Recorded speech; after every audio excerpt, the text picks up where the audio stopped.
Saudações, meus caros ouvintes do podcast Taverna do Lugar Nenhum. Meu nome é Gabriel Vince e, bem, vamos continuar aqui a nossa série de programas a respeito do Akira Kurosawa. E eu estou fazendo uma série de programas a respeito desse diretor e a minha intenção é comentar sobre todos os filmes, né? E eu estou separando os filmes por temática, né? Eu comecei lá com o primeiro filme, né? A saga do judô, e eu fui, né? Ao longo do tempo fazendo filmes com um recorte temático, né? Antes dessa série que eu estou fazendo sobre filmes de samurai do Akira Kurosawa, eu fiz filmes baseados na obra de Shakespeare, né? Ou filmes baseados na literatura russa, né? Que é uma coisa que influenciou muito Akira Kurosawa. E agora eu tô indo para um lado, né, do Akira Kurosawa que é muito mais conhecido, né?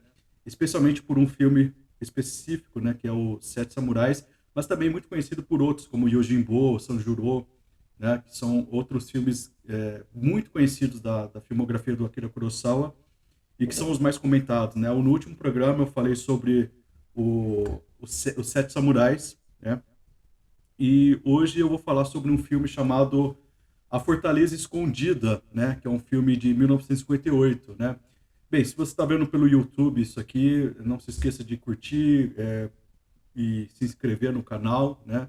Se você está ouvindo isso aqui pelo Spotify, você, por favor, pode, se tiver como, né? Se for possível, se não for incômodo, avaliar o programa, né? No Spotify. Isso aí eu acho que ajuda na divulgação do canal, né? Enfim. E, bem, vamos falar sobre esse filme, né? A Fortaleza Escondida, né? É um filme de 1958, dirigido pelo Akira Kurosawa, e ele foi estrelado pelo Toshiro Mifune, né? Que é um grande, que é um ator que acompanha bastante, né? A trajetória cinematográfica do Akira Kurosawa, até lá pelo filme Barba Ruiva, quando eles brigam, né? E nunca mais voltam a fazer parceria. Eu já comentei isso em outro podcast. E também de uma atriz que é belíssima, que é a Misa Uehara, né? Misa Uehara. Uehara. Eu vou errar todas as pronúncias aqui dos nomes, viu? Que é uma atriz que me chamou muita atenção. Primeiro, eu acho ela muito bonita, eu acho a beleza dela muito única, é uma beleza meio aristocrática, né? Uma beleza, ela é muito elegante, né? E outra coisa, eu não conheço outro filme que ela tenha feito. Para mim, pelo que eu vi, esse é o único filme que ela fez. E é uma atriz muito, muito boa e repito, né, muito bonita, né? Eu não sei por que a carreira dela não deslanchou, né? Mas enfim, né? Tem essa Misao Uehara, né? Eh, no elenco, né? Enfim, né? Esse filme, ele é o que para mim melhor representa um termo que é muito usado, né? Que é subestimado. Eu acho esse filme subestimado, né? Apesar dele ser um filme pouco, porque ele é um filme assim pouco lembrado entre os filmes mais importantes do Akira Kurosawa, né? Ele, para vocês terem uma ideia, né? O, esse filme ele serviu de base para o Star Wars, né? O George Lucas, né? Ele cita a Fortaleza Escondida como o filme, né? Que influenciou quase tudo na criação do seu magnum opus, né? Que é o Star Wars. Desde a narrativa da princesa perseguida que a gente tem nesse filme, né? No caso, a personagem que é interpretada pela Misa Uehara, ela seria um equivalente da princesa Leia, né, do Star Wars. Quanto pela técnica de contar o filme pela visão de dois personagens coadjuvantes, né, que tem também os seus flashes cômicos, né? Existem correspondentes nesse filme ao que seria o C3PO e o R2D2, né? Enfim, então esse filme, para quem não sabe, ele serviu de base para o Star Wars, né? O que já o coloca como um filme muito especial e muito importante na história do cinema, né? E mesmo assim, né, eu acho esse filme subestimado, porque muita gente não lembra desse filme. Muita gente não coloca esse filme como um dos filmes que, de fato, ele foi um dos filmes mais importantes da carreira do Akira Kurosawa. Não só da carreira do Akira Kurosawa, mas um dos mais importantes da história do cinema. Eu arrisco dizer que talvez ele seja até mais importante que os Sete Samurais, né? Eu prefiro, como no gosto pessoal, eu prefiro os Sete Samurais a esse filme. Mas eu acho que esse filme ele foi subestimado, né? Na história do cinema, né? E talvez esse filme seja de fato mais importante que os Sete Samurais, né? Pelo impacto, né, que eu mencionei. É, e, enfim, né? Esse filme é, ele tem as suas qualidades, os seus méritos intrínsecos, né? Não é, os méritos não são apenas em decorrência do seu legado, né? Mas ele tem os seus méritos próprios, né? E suas próprias qualidades, né? A história desse filme ele se passa no Japão castigado por uma intensa guerra entre clãs, né? E aqui acompanhamos a saga dramática e cômica de dois camponeses, um chamado Tahei, que é interpretado por um cara chamado Minoru Shiaki, e outro camponês chamado Matashichi, que é interpretado pelo Kamatai Fujiwara, né? Esses dois personagens, né, que eu falei, esses dois personagens que corresponderiam, né, no Star Wars como o C3PO e o R2D2, eles são personagens que possuem uma relação muito difícil e ambígua entre si, né? Eles estão sempre oscilando entre a amizade e a trapaça, entre a briga e a camaradagem. Você vê no filme, eles estão sempre brigando, mas estão sempre juntos, né? E estão sempre sendo colocados em situações meio cômicas e meio dramáticas também, né? E no filme, né, na história do filme, ambos estão fugindo da destruição causada por uma das batalhas dessa guerra entre clãs, né? E durante a fuga, é, eles encontram né, eles estão num despenhadeiro, né, fugindo da guerra, e eles encontram um general chamado Hokuroka, Hokurota Makabe, né, que aqui é interpretado pelo Toshiro Mifune, que está escoltando a princesa Yuki, né, que seria a personagem da Misa Uehara, que seria a correspondente da princesa Leia. E ele está escoltando a princesa, os seus pais, né, e também toda a sua corte, né, e toda a sua riqueza, né. Então eles estão escondendo a princesa junto com suas joias, junto com as suas riquezas materiais mesmo, né. E, esse personagem, né, o Hokurota Makabe, ele é um guerreiro, ele se mostra assim um guerreiro muito habilidoso e um servo dedicado a Yuki, né? Assim, isso numa sociedade sã e ordenada, né, não tem nenhuma conotação ruim, né? Não tem nenhuma conotação ruim. E a gente percebe que ele vive integralmente pela sua missão, né, com a lealdade devota ao seu clã, especialmente a princesa Yuki, né? E a princesa Yuki é uma figura muito interessante aqui, né? Ela é uma garota de temperamento tempestuoso, que muitas vezes pode ser confundido, né, com impaciência, arrogância, altivez, o que geralmente é o que seria natural de se representar numa princesa, né, numa aristocrata. No entanto, ela possui impulsos muito fortes de bondade, de empatia, que são explícitos no filme, né? E os camponeses passam a acompanhar o general e a princesa, né? Pretendendo no futuro roubar esse ouro que eles estão, que eles sabem, né? Eles descobriram, né? Que eles estão diante de uma corte de nobres, né? E que essa corte de nobres, obviamente, possui riquezas, e esses camponeses meio que tentam, ajudam, né, esses nobres, né, a, na sua trajetória, para poder, no futuro, poder roubar o ouro deles, né? Só que tem uma coisa muito interessante nesse plano deles. O Rokurota, né, que é o general, ele já sabe dessas intenções dele, né? E é muito interessante porque ele instrumentaliza essa ganância desses dois para que eles, sem saber, eles possam ajudar os nobres fugitivos com a carga. Então, ele conhece, ele sabe da malícia dessas pessoas. E só que ele não expõe isso aí, porque ele é muito inteligente, ele usa essa ganância para poder atingir seus próprios objetivos, né? E o grupo então segue seu caminho em território inimigo, né? Buscando um lugar, né, onde a princesa e o general possam se reconstruir e reconstruir o seu exército e retomar suas terras perdidas, né?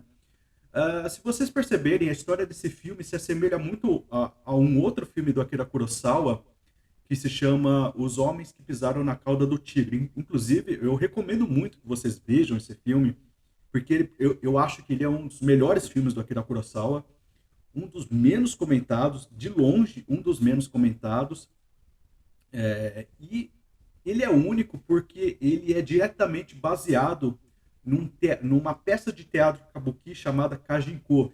E esse filme, né, eu já comentei isso em outro podcast, né, se quiser pode dar uma pergunta, digitar lá na busca, né, Os Homens que Pisaram na Cauda do Tigre, e vocês vão ver lá o meu podcast, o comentário completo, né, que eu faço desse filme. Ele é uma mistura de teatro kabuki com cinema, né? Ele não é uma peça filmada, né? Ele é uma mistura cinematográfica, ele é uma visão cinematográfica do teatro kabuki, né? E é muito interessante. É um filme, assim, esplêndido, assim. Eu acho um dos melhores filmes do Akira Kurosawa, inclusive. Ele é todo musical e etc, né? E a história desse Os Homens que Pisaram na Cauda do Tigre se assemelha muito à história contada nesse filme, né? A Fortaleza Escondida, né? Tanto esse filme quanto Os Homens que Pisaram na Cauda do Tigre mostram que os personagens como o Rokuroka e o Benkei, que é também um guerreiro que está a serviço do seu mestre, no filme Os Homens que Pisaram na Cauda do Tigre, tanto esses dois personagens, eles possuem aspectos heróicos, aspectos de idealismo, né? Mas eles não são cegos para as maldades do mundo, né?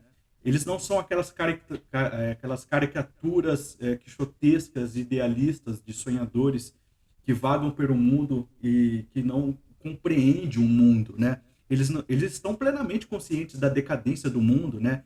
E reconhecem que a reverência ao sagrado que eles têm muitas vezes não tem relevância nenhuma para algumas pessoas, né? Isso não os torna ingênuos. Na real, isso aí torna eles ainda superiores nessa compreensão da malícia do mundo, né?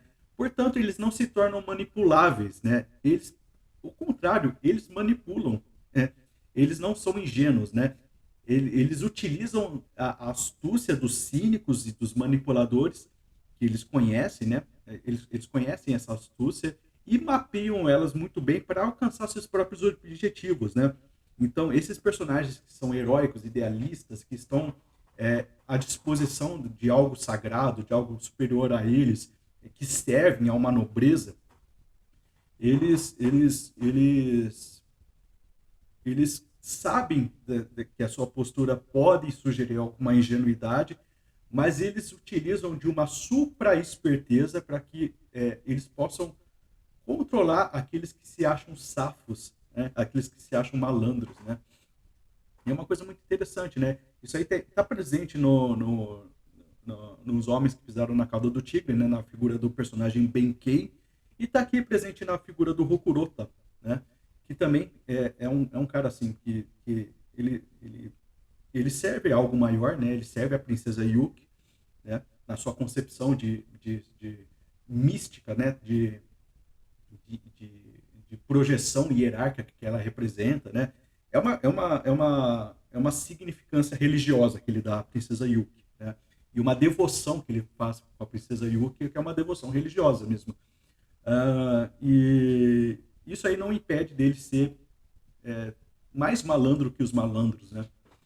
Num bom sentido, né? Que eu estou falando, né? Ele conhece, é muito mais fácil, né? O ponto é o seguinte, né? É muito mais fácil manipular pessoas que é muito mais fácil manipular as pessoas que estão vivendo apenas pelas suas paixões do que manipular as pessoas que vivem por ideias, por seus ideais, que se dispõem a se sacrificar por algo maior. Existe aqui um sinal de respeito com a figura do herói tradicional, que é muito bem-vinda, eu acho, né? O herói tradicional não é, eu não vou aqui criticar o Don Quixote, né? Mas porque eu acho que Don Quixote ele é muito mal interpretado por algumas pessoas, né? Eu posso fazer um programa inteiro a respeito disso, né? Não é o foco. Mas as pessoas têm a ideia do quixotesco, né? Da figura quixotesca como algo romântico, como algo que até meio ridículo, né? E eu não acho que esse é o foco do Miguel de Cervantes, né? Mas, mas eu entendo que é possível ter essa leitura, né? E aqui o herói, o Rokurota, né? Por ser um cara, ao mesmo tempo, disposto ao sacrifício por algo maior, né? Disposto a servir quase de forma dogmática a princesa Yuki, o que ela representa, isso não o torna como algo passivo a manipulações, né? Especialmente nos dias de hoje, isso é muito, eu acho isso muito importante, né? Porque até mesmo a religião é tida como algo próprio da infância da humanidade, que não é verdade, né? Na verdade é o contrário, né? A religião foi é, desenvolvida, vamos dizer assim, em tempos onde a urgência de sobrevivência, ou seja, a urgência é, de,